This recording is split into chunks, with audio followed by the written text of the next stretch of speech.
Greetings once again and welcome to the Adirondack Real Estate Chronicles. Go to any social event, diner, restaurant, or read any newspaper or magazine or listen to the radio or watch television, and you're going to realize that one of the most talked about topics these days is the real estate market. And there's three categories that are most often asked. First, what's going on with pricing? Second, should there be concern over affordable housing? And third, are we in a real estate bubble?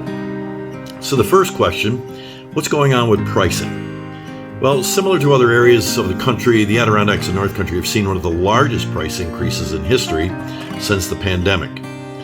Having been in the business for 40 years, I've seen the rise and fall of real estate values in the 80s, 90s, and 2000s. And for most who are listening or reading this, you'll recall the rise of prices in the 2005 to 2007 time period, only to see a big market crash in 2008. This time's different. The '08 crash was related to mortgage markets. It seemed that any warm body could get a mortgage then, and with the lessons learned and the passing of the Dodd-Frank bill, mortgage lending tightened up.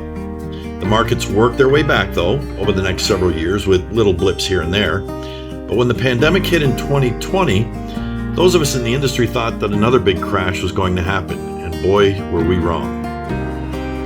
Beginning about the third quarter of 2020, we saw a huge increase in buyer demand, and that demand created a few interesting trends. First, average prices have increased by 20+%, in some areas 30% plus. Second, in 40 years I've never seen so many multiple offers on properties, and many of them are cash offers.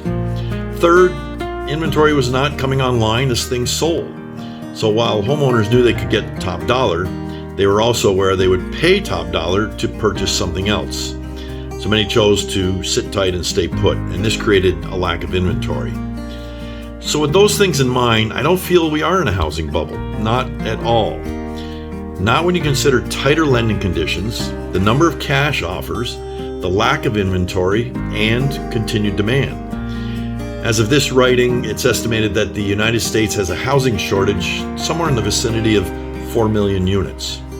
And that shortage is felt and is obvious in the Adirondack and North Country. And along with that, the issue with building new units is that the cost per square foot has jumped dramatically due to supply and labor issues.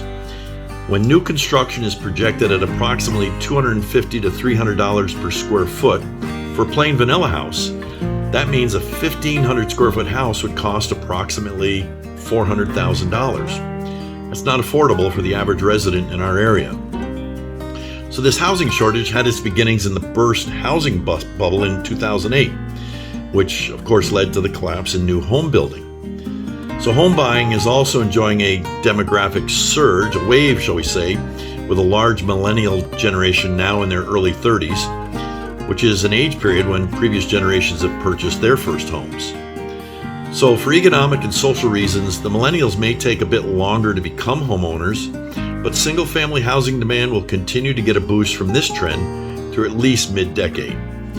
So are we in another housing bubble, and is it a good time to sell? No, we're not in a bubble, and yes, there's never been a better time to sell. And if you're at that point where you've thought about selling, think about this. Buyer demand remains high. Pricing is at an all-time high, but stabilizing. Seize the moment and know that this is an opportune time.